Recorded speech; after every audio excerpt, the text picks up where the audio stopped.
Hey, shalom, shalom, shalom, man. First and foremost, I want to say call halal, Yahweh, Bahashim, Yahweh Shai, Bahashim, Rakah, Kodash. We send double honors to the apostles and the elders of the great millstone.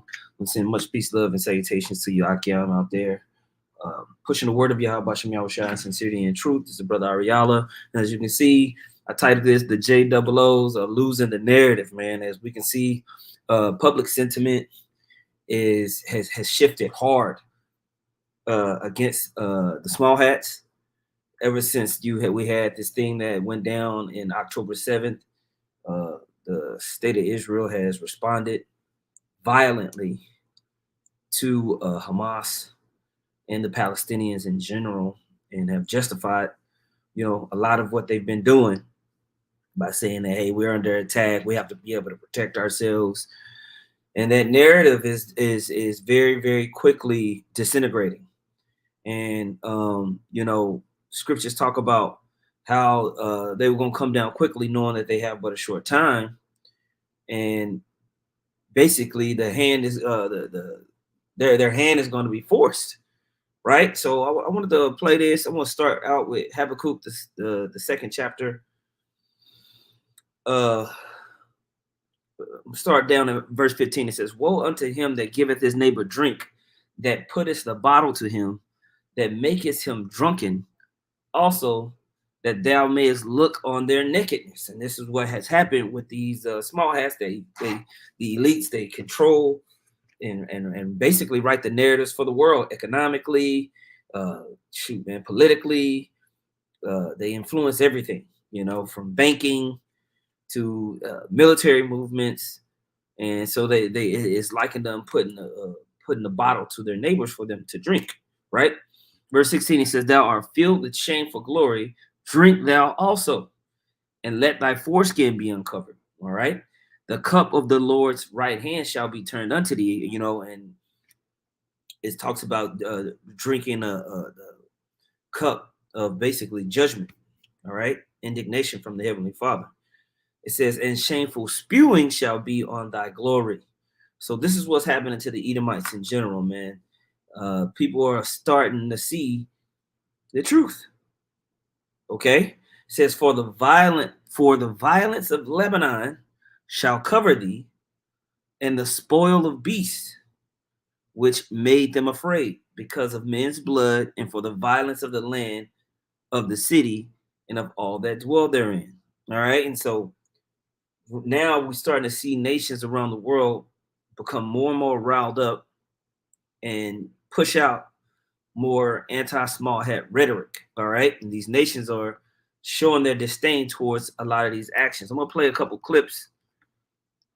This right here is the International Criminal Court saying that they're seeking the arrest for Benjamin Netanyahu for basically crimes against humanity and war crimes against, Palestinian civilians, women and children, starvation, all types of stuff, man. So let me play this.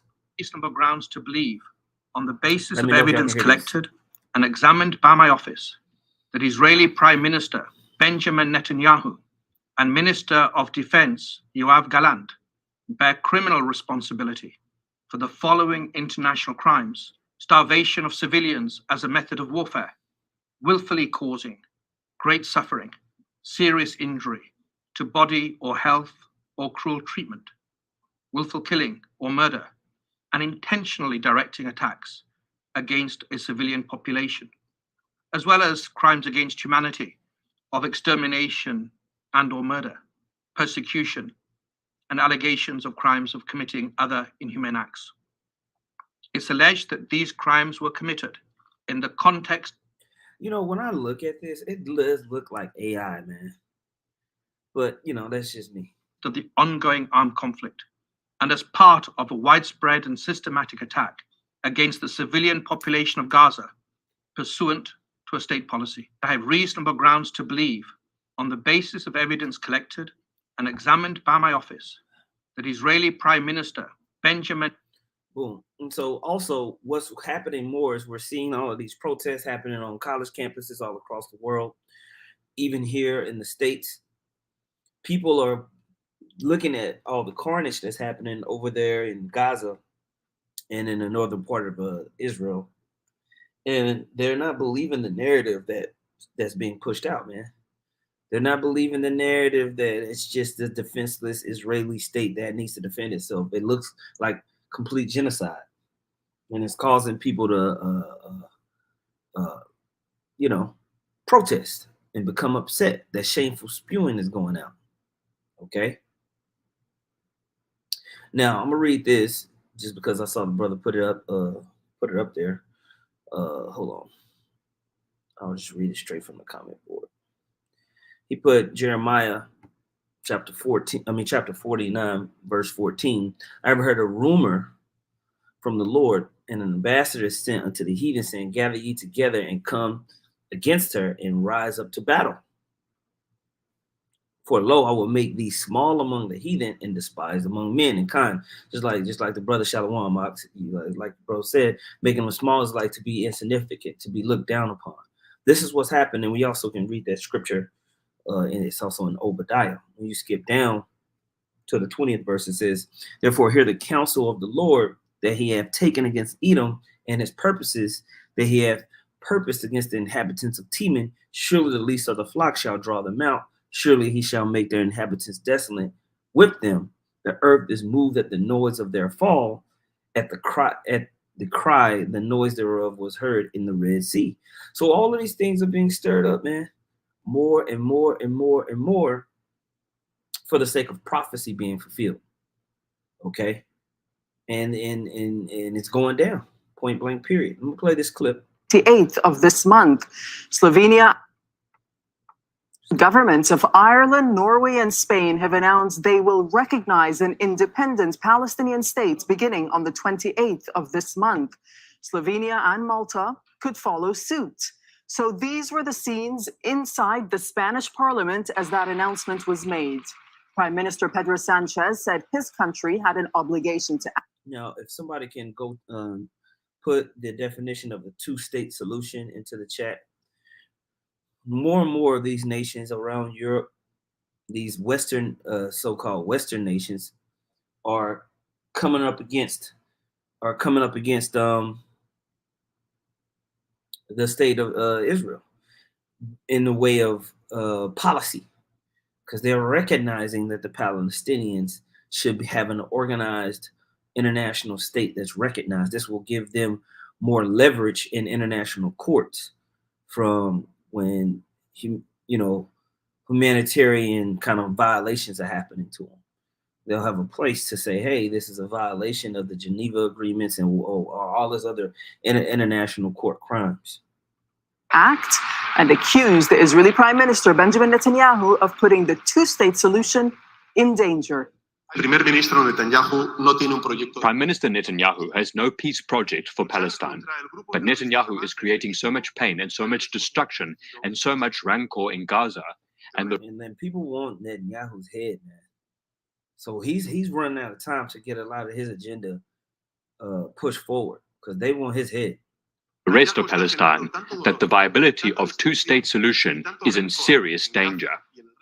Our decision to recognize Palestine should not have to wait indefinitely, especially when it is the right thing to do. It is a decision being taken on its merits, but we cannot ignore the fact that we are taking it as Palestinians in Gaza are enduring the most appalling suffering. This is an investment in the only solution that can bring lasting peace in the Middle East. It is a strong call to other countries to do the same as we are doing today, to recognize Palestine. Well, the Israeli government has strongly opposed the move by Ireland, Norway, and Spain. Its foreign ministry ordered the immediate recall of its ambassadors in all three of the countries.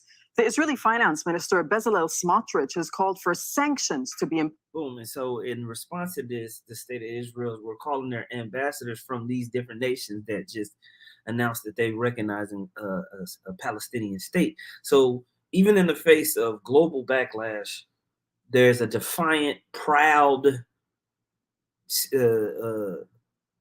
mentality that the small hats, that the JOOs are keeping. Well, and it's basically they're just enraging the world against them. They're just enraging the Arab Islamic community that literally surrounds them. They've come in, they've moved in, they removed the landmarks, and they're just, you know, smug towards everyone. All right, just proud. Proverbs 23:10 in the NLT, it says, "Don't cheat your neighbors by moving the ancient boundary markers. Don't take the land of defenseless orphans." And so ever since they've started to come over into this region, they've basically broken every treaty that they put in there. Now, we know that none of those people have the rights to those lands. We understand who are going to be the rightful holders of that land. But in these modern times that we're saying, Israel has completely come in, the state of Israel has completely come in and just violated the people. All right. And they're staying strong in their defiance, which is going to do nothing but continue to rouse up rage and war. Okay. Now, just for the sake of information, brother put where he put it at? Okay, there he goes. GMS4 wins. Put the two-state solution is a proposal to resolve the Israeli-Palestinian conflict by establishing an independent Palestinian state alongside Israel, with both peoples having their own territory, and will give them rights. It will give them positions in the world to kind of fight back from some of the bullying that the state of Israel is doing to them. Okay, let's see. It says the United States, the European Union, and most of the world's democracies and the United Nations favor the solution.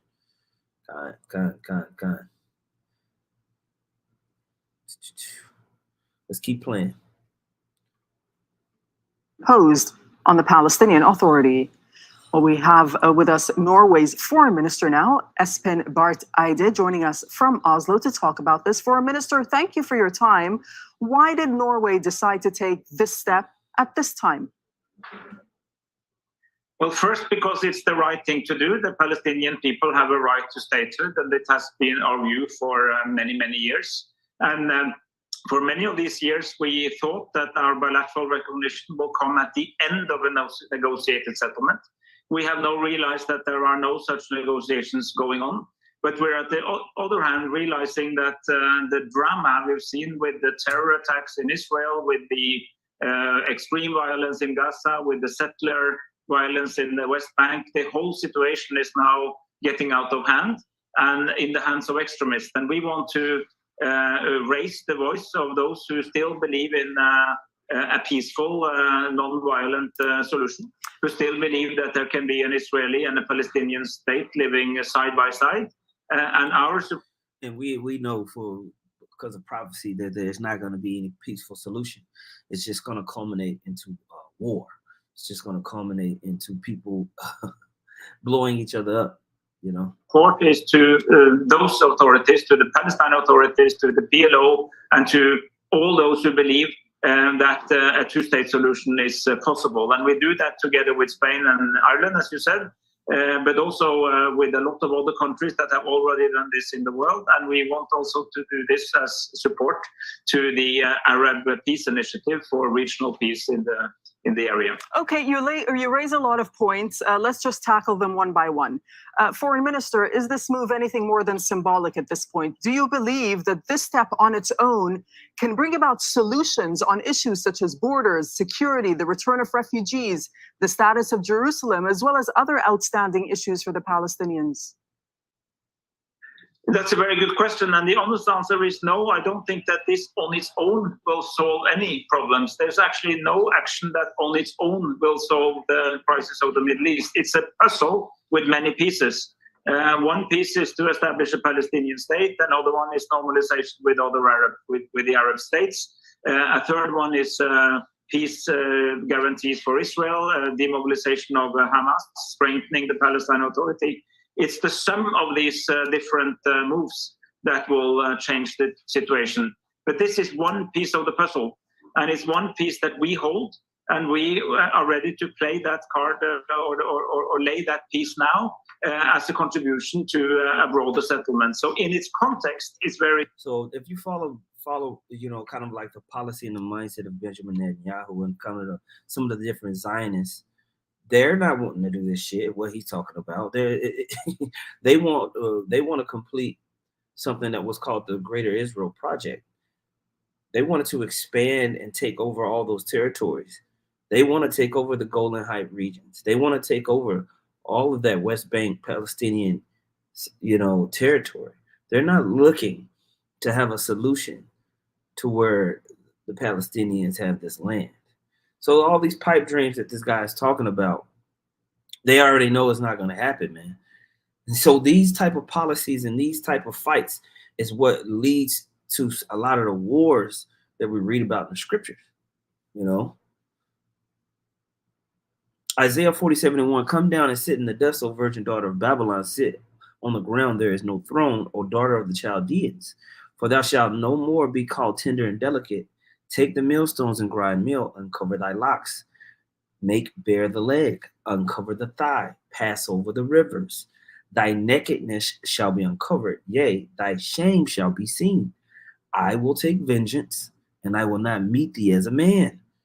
This is what's happening to this whole daughter of Babylon constructing kingdom, where they're trying to make Jerusalem the new capital of the world, where the Edomites are ruling out of Jerusalem. That's what Trump had announced. None of this stuff is going to come down to a victory. They really think they're going to reconfigure the global economy, create the state of Israel, the JOOs will be at the forefront of technology and this new digital economy. And they're just going to go on in perpetuity running shit, when everything that we see is leading to what? Chaos and mayhem and destruction. All right. But we see that they're having to move quickly, right? Revelation 12:12, therefore rejoice, ye heavens, and ye that dwell in them. Woe to the inhabitants of the earth and of the sea, for the devil has come down unto you, having great wrath, because he knoweth he hath but a short time. They're having to move more quickly with their agenda, because the propaganda and the narrative is being switched. So if they don't get a hold of this thing, man, any policies and all of the stuff that they're getting ready to bring out, or that they anticipate being able to bring out, they're just going to have to do it by force. They're just going to have to do it by just blitzing it on through, which I wouldn't be surprised. Okay. All these things are going down. Very useful. Alone, it would only be symbolic, but this is much more than symbolic, because it happens in the context. Your statement, and I'm looking at your statement right now, so it reads this: the recognition of Palestine as a state further highlights the long-held Norwegian position that a lasting solution to the conflict in the Middle East is only achieved through a two-state solution. But for a minister, for anyone who's been to the occupied territories, they see a divided and fragmented land as a result of the illegal Israeli settlements. So how do you see the advancement of that two-state solution based on 1967 borders with this reality on the ground? So first, I want to say that what we recognize is Palestine based on the 1967 borders before June 67, which means the West Bank, Gaza, and Jerusalem as a shared capital. And you are, of course, absolutely right that much of that territory, particularly on the West Bank. Now, currently, Jerusalem has no shared it's not shared. It's just straight Israelis, and they've extended way much further into the West Bank and created more Israeli settlements beyond these borders that was created in 1967. So it's done nothing but, this is why you have a Hamas. It's created this need for a counter rebellion against the Palestinians being pretty much cleansed from the land systematically. Has now been littered with illegal Israeli settlements. Now, there are provisions in the Oslo Accords and in previous negotiations for land swaps that the two sides can you know, you start with the recognized territory and you may exchange territory. You know, Israel gets something, Palestine gets something. That's up to the parties. But of course, that the plethora of settlements have made this more difficult. But this is exactly why we can't wait any longer. We have to make clear that the only viable long-term settlement which can bring peace to the Palestinian people and to the Israeli people is a two-state solution. Right. And these two states, of course, must have logical territory. So a lot will have to change. This is difficult. You are absolutely right. But so how far is Norway willing to go? Are more difficult. How far is Norway willing to go? Because some say in the absence of real pressure as well as sanctions against the violations committed by Israel, then recognition of a Palestinian state will have little effect on the daily lives of Palestinians. So is Norway prepared to impose sanctions? So we have, I mean, for instance, Norway does not export weapons to Israel, and Norway has an advice against any commercial relations to. Boom. So they continue to go down this idea of what, you know, there's a lot of talk. You know, we always make this when we see the JOOs attack Iran, or they attack places over in Syria, or, you know, what they're doing right now, even in Palestine. The response from the international nations, from the nations around about, is usually like, oh, that's bad. Don't do that, Israel. And then nothing happens. And so now what we're seeing is more rhetoric. We're starting, but it's ramping up, all right, to where things are becoming more plausible that there's going to be actions taken. And so this is a good sign for us that's watching. So now we see a Norway or Ireland, Spain, larger nations making, you know, pretty much very public statements that support the Palestinians, and kind of and telling the state of Israel, hey man, you're wrong for this. We haven't really seen this much rhetoric before. So, you know, it's showing us as the prophets, as the watchmen, that, oh, okay, things are trending. Things are trending. And so that's exciting, and that's a pretty good news. So that's all I wanted to play on that. I'll close out with the scripture that the brother put because it's relevant. Soldier of Yahweh Shah, Psalms 49:11. Their inward thought is that their houses shall continue forever, and that their dwelling places to all generations. And they call their lands after their own names. Nevertheless, man being in honor abideth not. He is like the beast that perish. So with everything that they've been doing, we already know it's going to do nothing but stir up the pot. The heathen that are mingled round about, they're going to be gathered, like it talks about in Joel, the 3rd chapter.